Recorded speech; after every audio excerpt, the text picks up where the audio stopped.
Novices ou chevronnées, elles sont 10 à avoir opté pour une semaine 100% rugby. Un sport en vogue chez les filles, des clubs à Mons, Frameries et Soigny près de chez nous, pour 24 au total au niveau national. Une grande première donc, car même en France, pays de l'Ovalie, des stages comme celui-ci sont presque inexistants.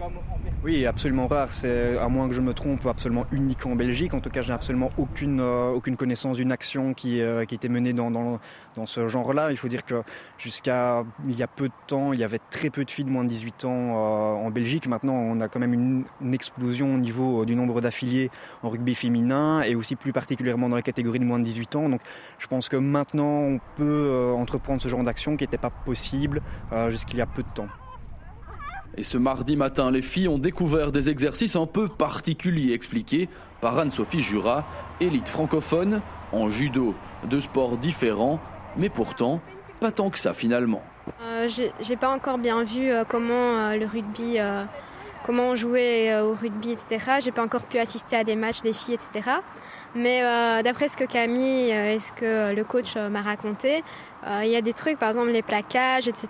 Enfin, c'est du contact et ça ressemble fort au judo. Et aussi, il faut savoir avoir un certain équilibre pour faire du rugby, au judo aussi. Enfin, il y a quelques similitudes qui peuvent être abordées dans les deux sports. Pour le reste des exercices, est-ce que vous vous rendez compte un peu de ce que ça peut vous amener dans le jeu ?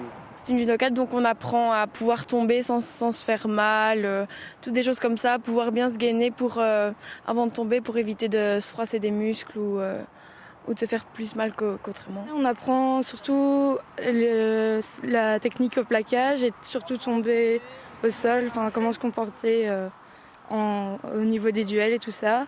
Et c'est intéressant parce qu'on apprend à pas se blesser, tout ça. Et sur le terrain, l'ambiance est au rendez-vous, une valeur essentielle au rugby club de Mons.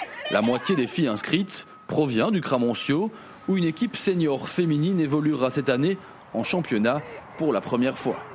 C'est-à-dire qu'ici, on est justement en train de recruter des joueuses, donc on accueille volontiers les débutantes qui souhaiteraient justement un petit peu faire un sport qui change de l'ordinaire, puisqu'on pense rarement à proposer aux filles de jouer au rugby. Et je trouve que c'est justement un plus que ça se démocratise et qu'il y ait moins de clichés à ce sujet-là. C'est surtout ma famille parce que mon père était dans le rugby, mon frère faisait du rugby et je venais souvent les voir jouer et j'ai eu envie de commencer. Et ça m'a plu directement, donc j'ai continué. C'est vrai qu'on dit souvent que c'est un sport de garçons, mais ça dépend juste des envies. Ici, c'est vrai qu'il y a de plus en plus de filles qui en font, il faut juste de l'entraînement. Et puis après, il y a des filles qui peuvent très bien arriver au niveau de certains garçons, donc pour moi, c'est la même chose.